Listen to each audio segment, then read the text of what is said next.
Welcome to IGC 1 Element 3.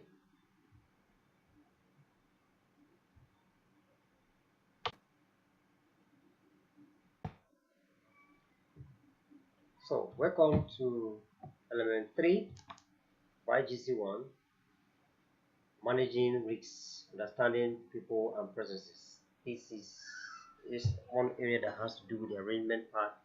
If you look at the three parts of health and safety policy, and also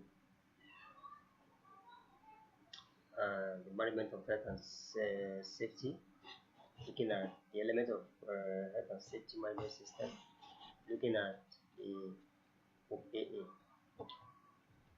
So we're going to be looking at describing the concept of health and safety culture and how it influences performance, summarize how health and safety culture at work can be improved. We're going to be summarizing the human factor which positively or negatively influence behavior at work in a way that can affect health and safety.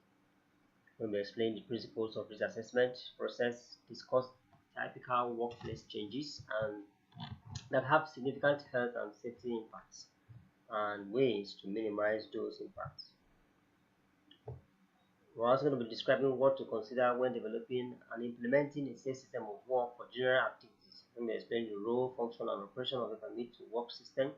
We're going to discuss the typical emergency procedure, including training and testing, and how to decide what level of first aid is needed in the workplace. Now, health and safety culture. Health and safety culture. By definition, the safety culture of an organization is the shared attitude, values, beliefs, and behavior. Shared attitude, values, belief, and behavior relating to health and safety. It could be positive or negative. Please note. Now, relation between culture and performance. Positive culture and negative culture. For positive, people think that safety is important. Safety is considered in all management decision making. People work safely because they want to, not because they are told to.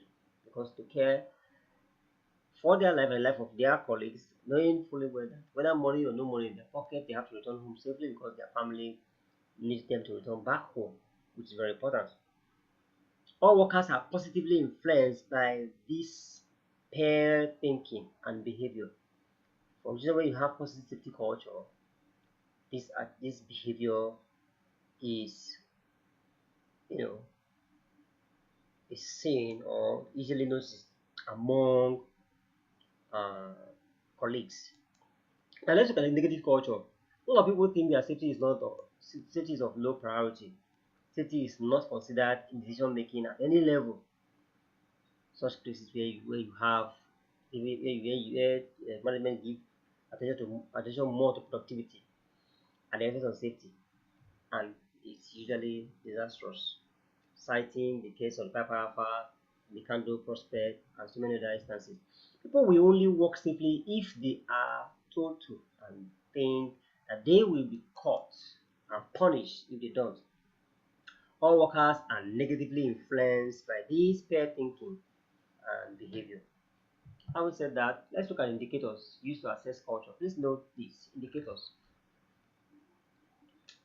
Accident and the standard of investigation as well under accident. What about sickness rate, absenteeism? All these are indicators. Staff turnover, where you have hire and fire, rampant. People are leaving the company either because of one health or health and safety issue. If probably they are the safety of the workers are not put in, are not it's not paramount in the mind of the management. All right. Compliance with safety rules. These are indicators. Workers' complaints about condition. All these are indicators used to assess culture. If they are on the positive side, that means you have good accident investigation. There are low sickness rates. There are low absenteeism. People don't get as what to make somebody leave work, another person get hurt or somebody is sick. All right, people don't leave the organization. All right, compliance with safety rules, they comply with safety rules, then you tend to call that a positive safety culture. But if it's a negative side, then you know that the system, is operating with a negative culture, which in no time will lead to accidents or diseases. Now, influence of peers.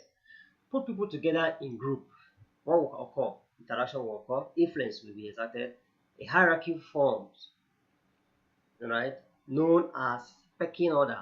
Norms and behavior are established. Peer group pressures is exerted. Seeing cliques and all that. A good indicator of health and safety culture. Peer group pressure can be harnessed to encourage good safety related behavior. And peer group pressure could also be negative. So we're looking at positive here.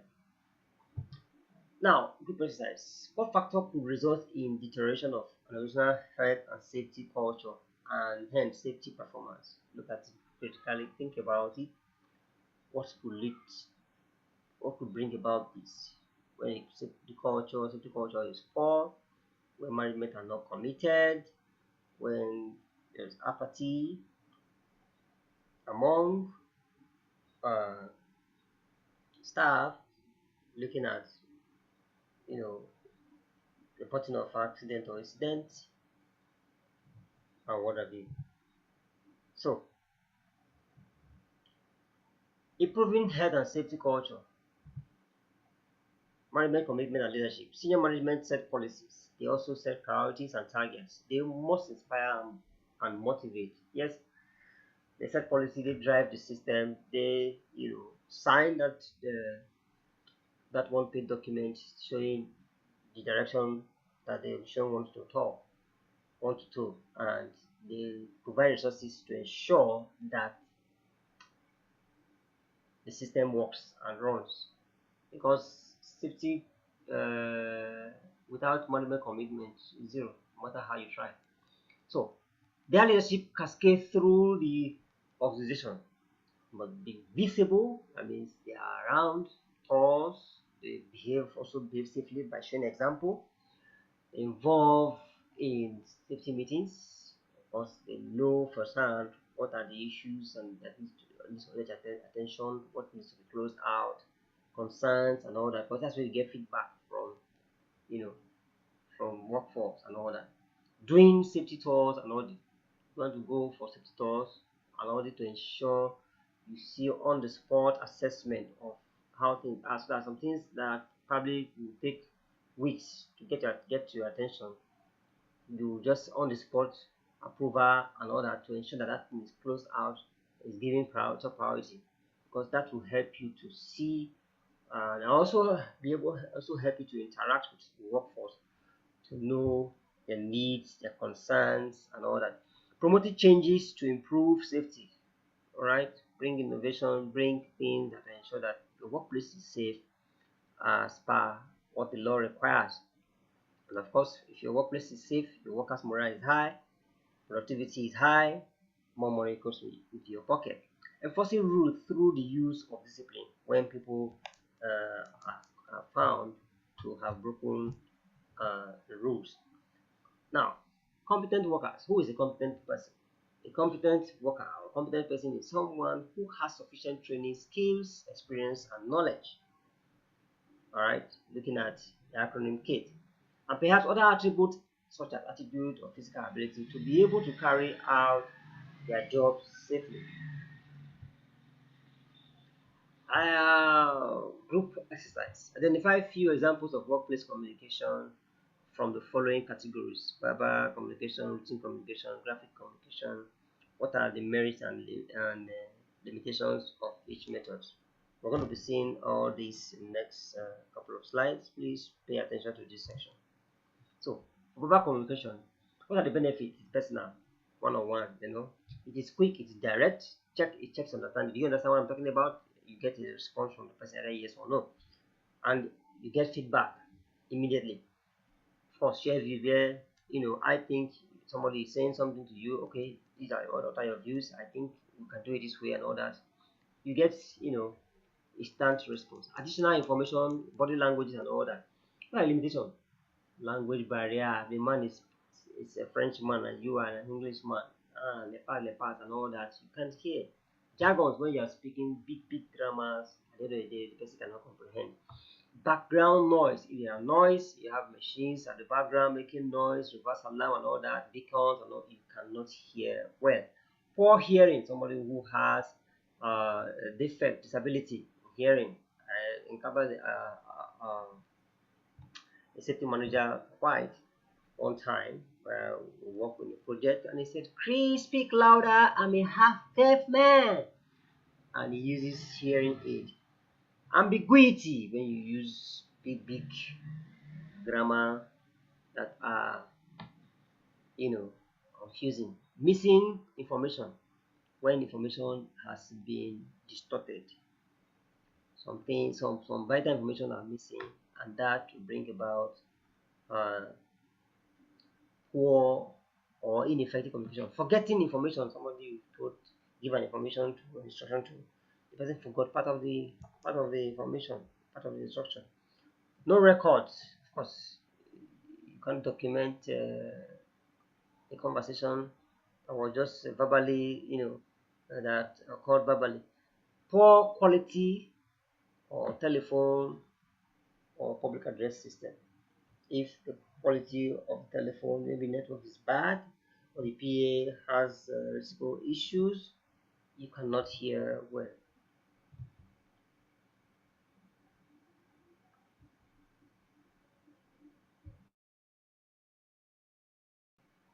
What about written communication? What are the benefits? Permanent record, reference, you can also reference to, you can always retrieve it. Can be written carefully for clarity. All right. Wide distribution relatively cheaply through notice boards, through safety meetings and all that, you can distribute it. Limitation: it is indirect, it may not address a particular person. Time: it takes time to construct it. Jargons and abbreviations: if you do abbreviations, people might not get your shorthand, people may not get what you're abbreviating. Impersonal: may not be addressed to a particular person. So ambiguous: may not be read, or somebody may not see it or notice it on the notice board. It may also be defaced. Language barrier may be written in English, but somebody who speaks Arabic and writes in Arabic may not understand it. Recipient may not be able to read, for those who are illiterate. No immediate feedback, you cannot question it.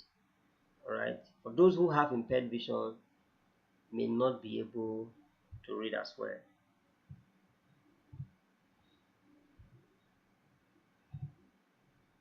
Now, graphic communication benefits: it is eye-catching, visual, like you see in this sign. This is an inflammable sign. Looking at the 2015 uh, update on hazardous chemical label signage. No language barrier, jargons free, because it communicates, it's eye catching and communicates. Everybody can see that this is a fire sign, a flammable sign, and all that. Conveys the message to a wide audience. What are limitations? The message may be simple, it may be expensive to print, may not be looked at. Yes, no matter how eye catching it is, if somebody is distracted, may not see that sign. Symbols or pictograms may be unknown if somebody is not trained to recognize different type of pictograms, different type of symbols, what they mean, or what they are communicating. May just see as something like a type of fire and all that. You cannot interpret what it is. Feedback. All right, there are no feedback. You can't start talking to a sign. You can't ask questions. For those who have impaired vision, may not be able to see. Broadcasting methods: notice boards, posters and videos, digital media like uh, radios and all that. Toolbox talks, right? Memos and email, worker handbook. All these are method of cascading message, a method of broadcasting messages. All right. Of course, in workplace we must have notice boards, posters, we have videos, we have digital media, we have tools, toolbox talks, memos, and emails, worker handbooks.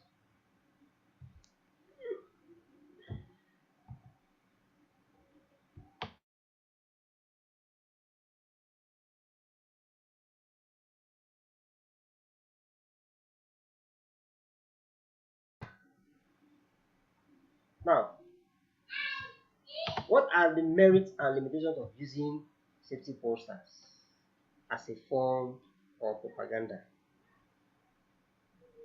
Okay, like what we just saw in the previous slide, right? What we just saw in the previous slide, which is this. So this is the answer to that question. Cooperation and consultation. What is the difference between consulting and informing workers? When you consult workers, you seek their opinions, you hear from them, you get feedback, two-way communication. When you're informing, you're taking a decision and you're just passing across an information. That's what it means. So consulting is two-way exchange of information or opinion between employer and employee. Informing is one-way flow of information to the employee. Typical issue to consult on: introduction of new measures affecting health and safety, appointment of new advisors, health and safety training plans, introduction of new technologies. Okay, all these are issues that you consult on, or management consult with their workers on, and their representatives. Method of consultation: direct consultation. Employer talk to each worker and resolve issues through their workers' representatives like their union and other. Committee is formed to represent workers. Regular meetings to discuss and resolve issues. Members may have rights in the law. Now, what makes an effective committee? What makes an effective committee? Think first. Try to think. For a committee to be effective, of course, you know that there must be presence of the management team or member of management, all right, who will help to take decisions, and who will be in that committee, who will take minutes, what are going to be the actions on issues raised, how they're going to be closed and followed up, and all that, meeting period, and all that. All this makes for, we'll see the answers in the next slide. Who is on the committee? Also, we must have a management team member. How often the committee meets? Who will act as chairperson? What authority the committee will have? Because if it's a powerless or toothless bulldog committee, then you can conclude that whatever decisions or agreement have reached, that it will not fly. What will be discussed? How the discussion will be recorded for the minutes of meeting and all that. How issues will be followed up? Who will follow them up? And with whom will follow them up and all that? How do you get feedback on issues being followed up and the clear status and all that? Issues that may be considered for health and safety committee forum: study of accident and disease statistics, review of reports from active monitoring. That's for 4 things go wrong. We're looking at element 4. See monitoring, active monitoring, and reactive monitoring. Examination of safety audit report. Consideration of reports and information from HSC. Consideration of reports submitted by safety reps. Provide assistance in development of procedures and policy. These are what committee needs to decide upon. Monitor the effectiveness of training. This training that the company is organizing, how effective it is. Looking at where before the training, what is the training, after the training, how things have changed, what have there been a remarkable improvement on either in reduction on probably reduction in at-risk behavior and all that. Yes, we help them to monitor. Monitor and improve safety communication. Now, training. Health and safety training is the planned formal process of acquiring and practicing knowledge of skills in a relatively safe environment. I take it again, health and safety training is the planned formal process of acquiring and practicing knowledge and skills in a relatively safe environment. It is planned, it is formal process of acquiring and practicing knowledge. The former, it is also planned, right? Process of acquiring and practicing knowledge and skills in a relatively safe environment. Training has a dramatic effect on safety-related behavior. Without training, workers try to do their jobs by copying others. They want to, because they don't know what they're to do, they look at others, to try to follow up. Doing the job the way they think is best. To do the job the way they think is the best. And that may not be, the right way. Training helps workers to understand hazard and risks, rules and precautions, emergency procedures, who to contact with concerns, limitations and restrictions, personal safety responsibilities, consequences of breaking rules, including disciplinary procedures. Training will help you to have a better understanding of all this. Now, training opportunities. Of course, when you engage staff or you have visitors coming to your workplace or you have contractors, you have to train them. When your staff is changing job, new hazards, following a change in that job, for instance, you are taking a staff from one department to another. But the department he is going to have some peculiar hazards. Maybe somebody moving from electrical to mechanical department or workshop or warehouse, as the case may be. So the hazard pose at various warehouses differs. Process change. New hazards here with new ways of working. When you change the process, the process you introduce have their own hazards. They're different from what they used to have. So you have to ensure that training is carried out to close that gap. New technology. New hazards here with plants and machinery. New legislation, introduction of new legislation. For instance, at some point in time I said how long was used to fight fire, but after I discovered that some content in that chemical has the capability to deplete ozone layer or deplete ozone layer. It emerges some greenhouse effect that depletes the ozone layer. It was banned. So you have to, whenever you are trying to implement a law or you have to carry out some training, let it be in accordance with what the law prescribes. Induction training, health and safety policy could be the subject you look at. You also look at emergency procedure in case of any emergency, what you need to do, what is expected of you, where your muster point and all that.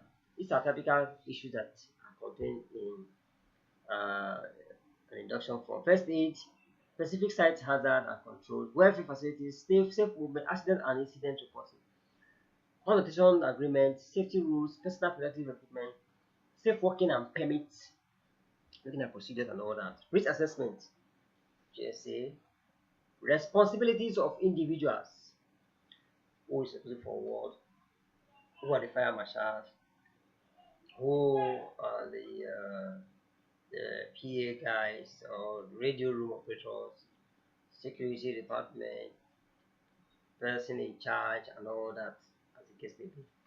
And then we also look at disciplinary procedures. All these subtopics are covered in your induction form. Human factors which influence safety-related behavior.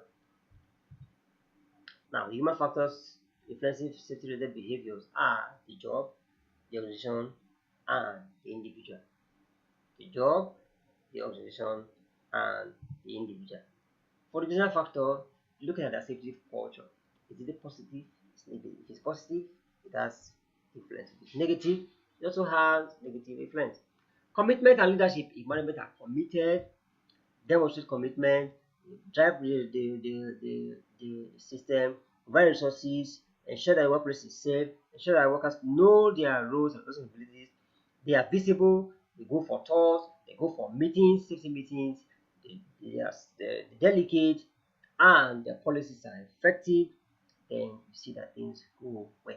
Resources, they provide the resources, and then if their work patterns, looking at resources as well, the human capital, the machines, the finances, and all that, what have you. Work patterns, are they working shifts, are they, and all that. Communication, if there are communication, do people know their role, do they know their job description, and all what have you. Level of supervision, if it's good, you see it shows. If it is bad, it also shows, and that will be characterized with accident, ill health, and what have you. Peer group pressure in such organization also influences behavior. When workers are consulted and they are carried along and they are involved in decision making, they see that decision and that decision reached as their own and becomes effective. But if they are not consulted, then it will also affect their behavior negatively. Training. When you train people and you keep training people, they keep doing things safe and they are professional as they go by. Job factor. What about the tax? Is it a repetitive tax? What kind of tax? If the tax is too cumbersome and enormous, it also affects behavior. It's an OP tax that you have a short time frame to deliver. It also has an effect. Also, workload. People carry out more than what they are capable of doing.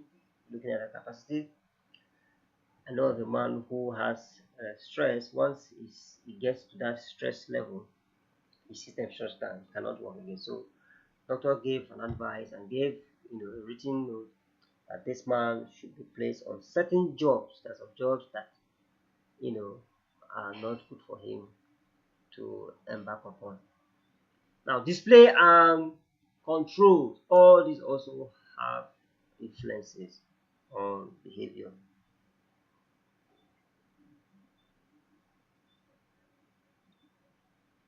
Then procedures, looking at procedures, permits, looking at various procedures in the workplace. All this has influences on human behavior. What about the individual factors? Competence. The man is trained and he knows his onion, having knowledge, ability, training, and experience. Skill, personality, has good attitude, is motivated. That's the thing that makes that is making the person do what they do. Reward or incentive, it could be positive and also be negative. So when you ask what motivates you, you know what does that. So all these have way of influencing somebody's or behavior in the workplace. Attitude, a person's point of view or way of looking at something, how they think and feel about it, can be changed by educating and training. High impact intervention, enforcement, consultation, and involvement. Put all this into action, you're able to modify or change an attitude. When you keep training and educating someone, they start dropping old practices, old obsolete ideas or obsolete ways of doing things, and they begin to embrace new ones. High impact interventions. All right.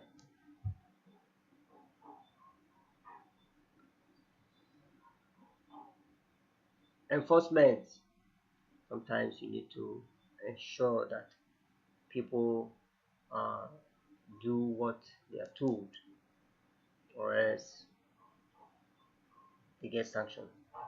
And also consult when I know that issues that boil that concerns me, I will consulted about it.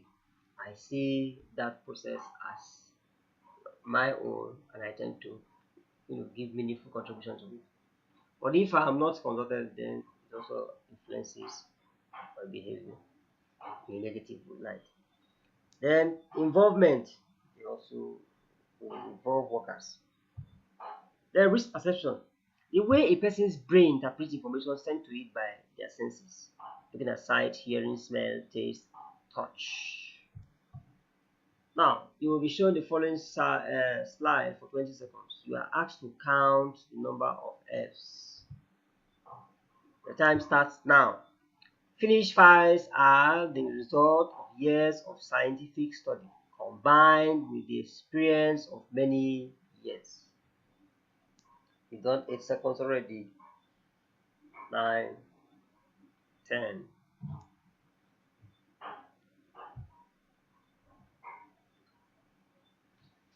You've done 15 and 20. I'm going to be changing this slide now to reveal the answer. So there are 6 F's in this exercise. This is the first one. This is the second one, right? This is the third one. This is the fourth one. This is the fifth one, right? And this is the sixth one. So if we say race perception is the way somebody's brain interprets what they feel, what they see, what they touch, and all what have you. While in my classes, most times people will mention 5, mention 3, that is what their brain saw, what their brain were able to count, and that's what they interpreted. So factors that can distort a person's perception of hazards and risk. Of course, illness. When somebody is ill and the person is on probably medication, that will also make him not to have focus on conversation or adequate conversation. Stress. I talked about that man who doctor had to give him a written note that he should be placed on light duty and not to be stressed. Fatigue, drug and alcohol. Of course, when you're under the influence of all this, it can impair your sense of judgment. Previous experience, training and education, use of PPE, workplace conditions, e.g. high noise level. All these affect your risk perception. Risk assessment. Now, we'll be looking at some keywords and phrases. Hazard is something that has a potential to cause harm, which could be physical, chemical, biological, economics, and psychological. What about risk? The likelihood of harm occurring in the combination with severity of the foreseeable harm. Chances that a child will fall from a table, and the combination of severity with the severity of the. If a child falls from a table, if a table that is like 2 meters high, the child can die. Maybe an infant of 6 months, have a fracture and all that. But that same height, if another fall from there, of course he will support himself and have a wound die. So that's to tell you, for a child the severity will be more, while for an adult it may be less. Okay. Consider a specific hazard and discuss in groups the differences between hazardous properties of the activity, article, or substance and the risk of harm occurring.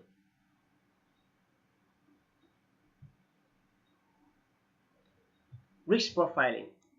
We're looking at keywords and risk profiling. The process of identifying and assessing the range of risks that threatens an organization along with recognition of their likelihood and probable impact. The current risk management control in place and the identification and prioritization of further control measures. This is what we know what's known as risk profiling. Risk assessment, a formal process of identifying preventive and protective measures by evaluating risks arising from a hazard, taking into account the adequacy of any existing control, and decide whether or not the risk is acceptable. Formal process of identifying preventive and protective measures. So for instance, you have identified a particular hazard and you're trained on how to identify hazards. Okay, and then you are able to look at the hazard. If they are exposed, what would be the extent of damage that may uh, pose a threat. Looking at the existing controls, if the controls are able to mitigate that hazard should it occur, then you can proceed. But if it's not, you have to risk assess and ensure that you are able to bring it down to as low as reasonably practicable, and then make it to an acceptable level. Okay, risk profiling. Each organization will have its own risk profile. The risk profile examines the nature and level of threat faced by organization, the likelihood of those adverse effects occurring, the level of disruption and cost associated with each type of risk, the effectiveness of controls in place to manage those risks. All these must be put into consideration. That will help you now to prioritize and categorize risks, whether they are low or high or medium, as the case may be.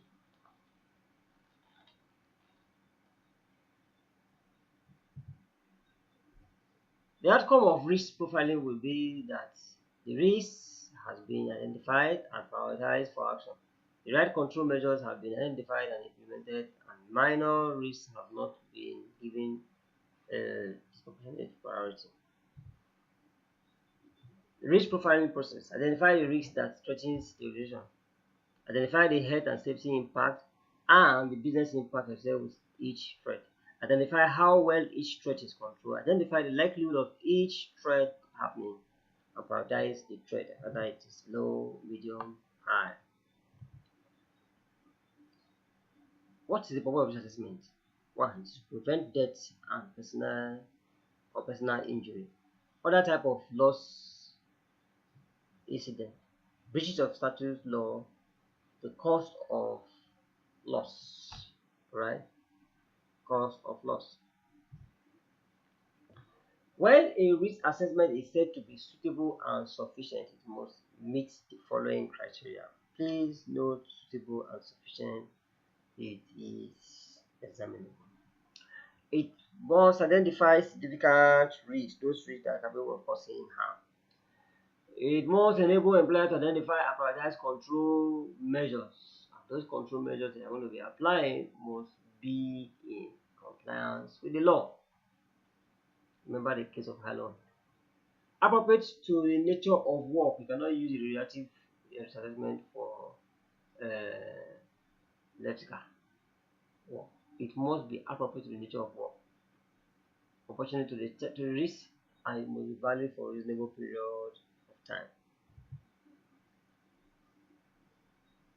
Now, looking at sources of information, please note this. When you hear sources of information as plural, sources means plural. So you must have internal or external. If also pay attention to the bracket when you're asked a question, look at what is inside the bracket. You can see bracket 2, bracket 6, bracket 8, bracket 10, bracket 20, as the case may be. So if you have such information, all right, in an organization, and you have bracket 10, so you must have 5 internal and 5 external. If it is they are asking you directly for internal source of information, then you are able to write the number of information, number allocated at in the bracket. Okay. So if it's external, that was also specific. Then list all internal and external sources you can you can think of and discuss them. Okay. These are the 5 steps of risk assessment, where we look at an acronym that says I squared E R squared.